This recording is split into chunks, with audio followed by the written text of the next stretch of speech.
जब सुरसा ने ली हनुमान की परीक्षा। जब पवनपुत्र हनुमान उड़कर सीता माता की खोज में लंका की ओर जा रहे थे, तब अनेक राक्षस उनके सम्मुख आए, जिनका एकमात्र मकसद हनुमान जी को लंका जाने से रोकना था। परंतु क्या आपको पता है कि उन सभी राक्षसों में से एक को स्वयं देवताओं ने श्री हनुमान जी महाराज के बुद्धि एवं बल की परीक्षा लेने भेजा था?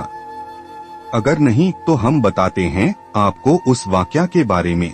सुंदरकांड में वर्णन आता है कि जब हनुमान जी लंका की ओर उड़ चले तो सबसे पहले उन्हें समुद्र देव ने उड़ते देखा और सोचा कि उड़ते उड़ते हनुमान जी को थकान हो गई होगी, क्यों न उनके आराम का कुछ प्रबंध किया जाए। इसके लिए उन्होंने अपने ही अंदर समाये मैनाक पर्वत से ऊपर आने के लिए कहा, जिससे हनुमान जी थोड़ी देर उस पर विश्राम कर सकें।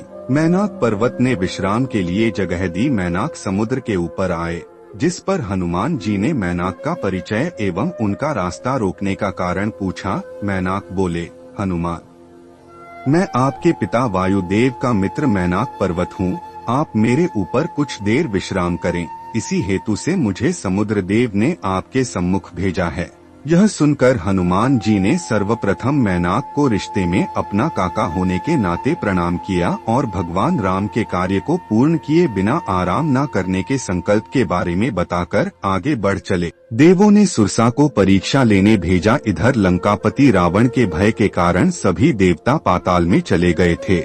हनुमान जी को लंका जाता देख उन्होंने उनके बलबुद्धि का परीक्षण करना आवश्यक समझा। उन्हें लगा कि हनुमान जी लंका जाकर रावण का सामना कर भी पाएंगे या नहीं। इस हेतु से उन्होंने सुरसा को आदेश देकर हनुमान जी महाराज की परीक्षा लेने भेजा। सुरसा ने ली हनुमान जी की परीक्षा। सुरसा राक्षसी का रूप बनाकर हनुमान जी के सम्मुख आई और बोली, वानर, आज तू मेरा आहार बनकर आया है, मैं तुझे खाऊंगी। इस पर हनुमान जी बोले, देवी, एक बार मैं प्रभु श्री राम का कार्य पूर्ण कर आऊं, फिर आप मुझे खा लेना, परंतु अभी मुझे जाने दो। परंतु जब बहुत मनाने पर भी सुरसा नहीं मानी तो हनुमान जी ने कहा, अच्छा ठीक है, खाओ मुझे। हनुमान जी की बात सुनते ही सुरसा ने 16 योजन का मुख बनाया और हनुमान जी की ओर बढ़ी। तभी हनुमान जी ने खुद को उसके मुख का दुगना अर्थात 32 योजन का कर लिया। हनुमान जी के बलबुद्धि से प्रसन्न हुई सुरसा। इस प्रकार सुरसा